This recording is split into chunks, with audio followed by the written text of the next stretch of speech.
In today's video, I'm going to be showing you how to work the body effectively and get your opponent's health bar looking just like this and set up knockouts later in the fight. What's good, y'all? This is Barcy coming back at y'all with another UFC 5 video. Today's video we'll be talking about body damage and how to work the body effectively. Most important thing is knowing your fighter's fight style and knowing your ratings of your fighter. So, for example, Conor McGregor has a 97 punch power with a 3-star lead body hook. Jose Aldo has a 5-star lead body hook with a 95 punch power.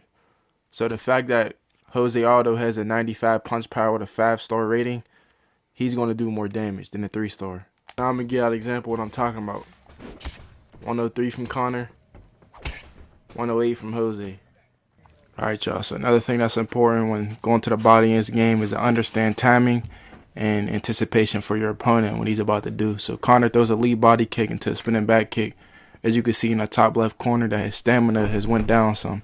So when his stamina goes down, he's more vulnerable to my strikes because he's tired. As you can see in this clip, it's the same thing. His stamina went down and then I finished up with a knee and that ended the fight.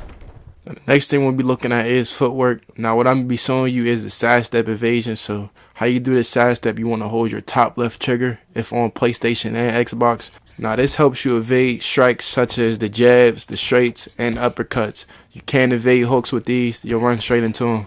Now here's an in-game clip of me sidestepping. As you can see, it leaves my opponent's head and body wide open if you time it perfectly. This time I went to the head and I left the body vulnerable because his stamina is drained and he's hurt up top. Next clip, same thing. As you can see, sidestep perfectly timed. That leaves his body and his head wide open while he's facing the cage. So right here he's basically defenseless. And this damage makes it easier for me to finish him later on. Now the next thing we're talking about when going to the body effectively is picking your strikes smartly. So what I mean by that is throwing basically one strike at a time, especially at the start of the fight. You don't want to just come in like this. That's how you get knocked out and stunned easily on the feet because you're too predictable. But if you're mixing it up one at a time and picking your strikes wisely, that'll make it harder for your opponent to be defensive and counter what you're doing. Alright, so here's some more in-game clips. As you can see, teep kick to the face, then a roundhouse to the body. Now I could have rushed in, but I didn't do that. I did a spinning back kick. And it's all about being patient, man. It's all about setting up for the finish later in the fight. Don't want to rush these finishes, especially in ranked and things like that. You just want to pick your opponent apart early in the fight and the finish will come eventually. New clip, spinning back kick, then a knee, get my distance back, hit him with an overhand. Now, as you guys can see, when the back is facing the cage, that's when you go all in. When the back is facing the cage and his stamina is low, that's when you know it's time to go for the finish. Alright, y'all, so the last thing we'll be looking at is setting up body attacks on the ground. So I'm going to shoot for this double leg, straight in the full guard.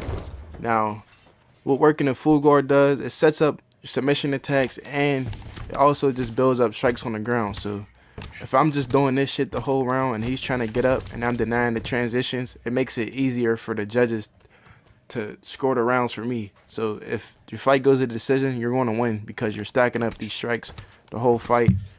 Especially if your opponent is easy to take down. Obviously, if you're working a full guard, you could do these bigger strikes, working the body, throwing the body elbows. Make sure that you mix the body elbows in there too because I see a lot of people not throwing those on rank. So make sure that you're doing that. This builds up your GA as well, your grapple advantage. It makes it easier for you to transition. Alright, y'all, so what this does as well, working a full guard, throwing these strikes, this lowers your opponent's block health. So if y'all go back to the feet or at the start of the next round, his block meter is going to be way lower because he's trying to block your strikes. So that makes him more vulnerable to your strikes on the feet and you're going to do way more damage. So make sure that you're utilizing these body hooks. I'm telling you, man, this shit really works in the long run and worked good for me. Alright, y'all, so here we are with the in-game clips of me working a full guard. Now as you can see, when I go to his body health is very low. So that gives me opportunity to really work on the ground for this last minute and 15. So as y'all can see, he's using his fakes. He's trying to get up, but I'm not letting him. I'm denying it.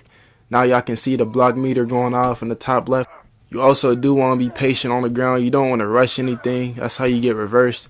You definitely don't want that to happen. But like I said earlier, you want to utilize them ground elbow strikes, especially with a ground striker like Islam, Khabib, any of them type Dagestani type wrestlers, any of them guys. I got Sean O'Malley, bro, so I'm not really going to do that much damage. But These strikes add up. Make sure y'all utilizing every tip that I gave y'all. I hope y'all enjoyed this video, man. Make sure you like, share, subscribe if you're new. Let me know down below in the comments if there's anything else that y'all want, anything related to this, any other tips on the ground, striking on the feet, anything. Just let me know. Make sure y'all like, share, subscribe if you're new. And I'm out, bro. Have a good day.